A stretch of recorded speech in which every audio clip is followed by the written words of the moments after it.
the formidable robot.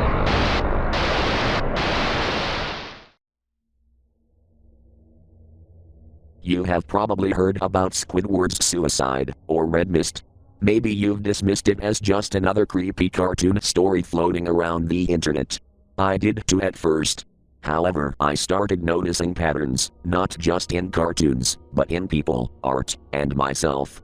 There is a reason why artists' block exists, and there is a reason why some creators vanish or destroy everything they make, and that reason is older than any cartoon.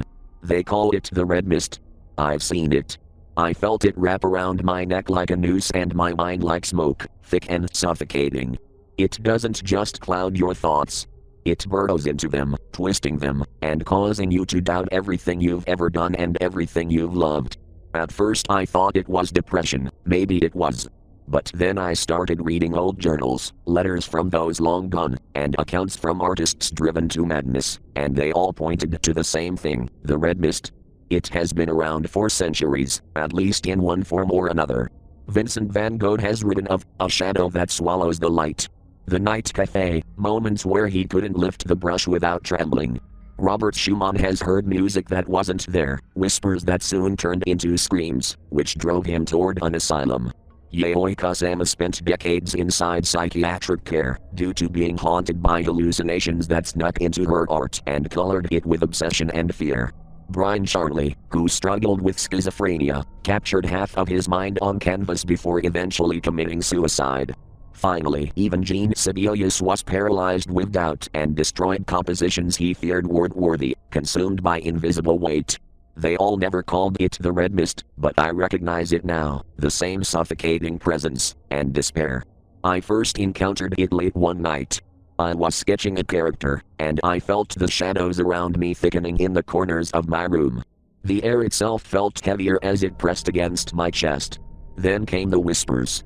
They were soft at first, almost comforting then. You're not good enough. You can't do this. Give it all up. I tried ignoring it. I really did. But it grew, and it didn't care for my stubbornness. It fed on my hesitation, guilt, and regret.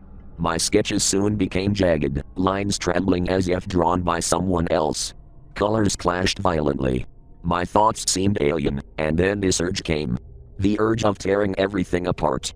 I wanted to do it to myself too. It promised relief. I almost believed it, but I thought I had no choice, so I forced myself outside, walking beneath the streetlights. I felt the air fill my lungs, and then I reached out to close friends of mine and even wrote journals of my own. Slowly the mist began to retreat but was not gone. It never was, but was beaten back enough for me to survive. The Red Mist. It doesn't leave. It waits. It lurked in forums, in abandoned studios, and in unfinished music scores.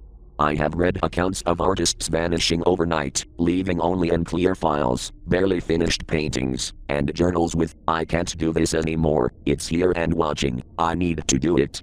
Sometimes I do see it creeping into my peripheral vision. I have come to dread it, and I know it's coming back. It feeds on doubt, despair, and moments where you stare into your own hands and wonder why you even bother. Sometimes considering when it's easier to give up or give in to the voices in your head. I don't know exactly how many artists the Red Mist consumed over the decades, and I don't know who will be next, but I know this. If you ever feel that creeping thought of hopelessness, if you ever feel a shadow pressing behind your thoughts, do not ignore it. Don't let it whisper any lies. Please fight for every line, note, and word. Fight like your life depends on it, because it does. The Red Mist is real and is coming. It's patient. It's always been patient, and now it's coming again. I tried a new hobby, and it's music. People liked my album, so I later planned a concert only accessed by fans who have tickets to see me perform. I told my friends that I was nervous. They just laughed and said I'd be fine and that I was overthinking like always. One of them kept cracking dumb jokes, and the other kept nudging me like it was a game. I know they meant well, but it didn't help. It made me feel smaller.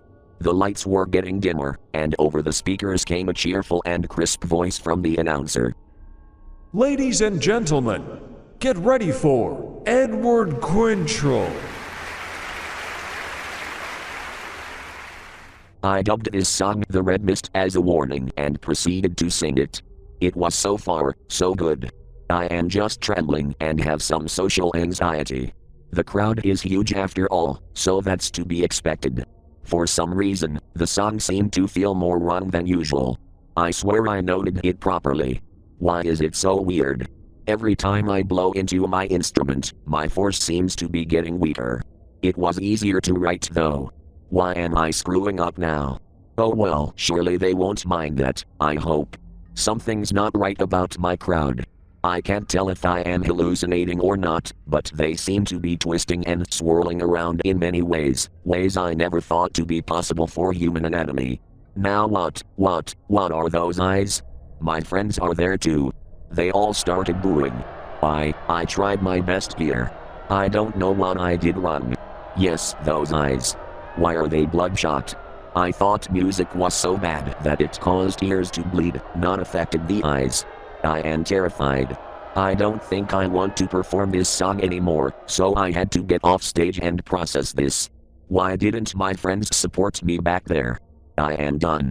I am going home. That's where I am typing this right now. I think I need to take a break from typing a bit. I feel like I need to cry. I am back. I don't feel any better. A voice spoke 2 words to me 3 times. Delete. At first, the voices were complete gibberish and were echoing until it all came clear. What is going on? I have my windows opened. The sky seems to slowly be turning from the regular gentle black sky and tiny white specks of stars to complete crimson. Has anyone seen this? I hope I am not the only one. This feels serious. I need to close those immediately. I then checked the mirror, and my reflection seemed fine. My eyes were extremely bloodshot. I mean, I guess that makes sense, right? I was crying. But what I didn't get was how there was a black fog forming around me, then red, and a face staring back at me. Its smile came a second late. It startled me so badly that I turned around. It was normal, but my eyes felt bloodshot still. That doesn't matter right now, for now at least. I need to fight this. The voices are getting louder. I am not making another attempt here. I can't do it. I have succumbed to the voices in my head. I am going to post this before it tells me to do something I can't hold back. I am now joining a pattern I described earlier. Van Gogh had his night cafe, Schumann had his phantom symphonies, and Kusama had her endless dots, and now I have my red mist. The irony here is not funny at least one bit. Goodbye. If you're reading this, I am deeply sorry. It just always finds a way. The red mist is coming. I can already see it through the reflection of my screen. My teeth are clenched, and I feel my eyes are redder now, as if a storm were breaking inside of me.